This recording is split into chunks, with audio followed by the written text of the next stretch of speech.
अरे ये तो बहुत ही पावरफुल और इंटरेस्टिंग गैजेट है और साथ ही साथ बहुत ही कमाल का है। ये देखकर ये लड़का भी इस गैजेट को मंगा लेता है।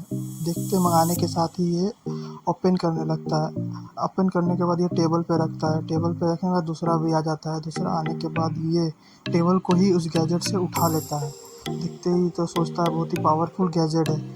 साथ ही साथ ये उस गैजेट को लेकर बाहर चला जाता है। बाहर जाने के बाद वो वॉल पर लगा देता है। दिखता है तो ये तो बहुत ही पावरफुल गैजेट है। तो ये सुरक्षित के लिए अपने घर पर एक स्ट्रिक लगा देता है। तो दिखता है और वायर लगा के लटक जाता है। साथ ही साथ वो चढ़ने लगता है। दिखता है कि ये तो बहुत ही पावरफुल गैजेट है। गैजेट होने के साथ ही ऊपर चढ़ने लगता है। चढ़ते चढ़ते देखता है कि ये तो सच में कमाल का है। कमाल होने के साथ साथ दिखता है बहुत ही अच्छा गैजेट है। होने के साथ ये आराम से खिड़की पर जाता है और खिड़की में चला जाता है।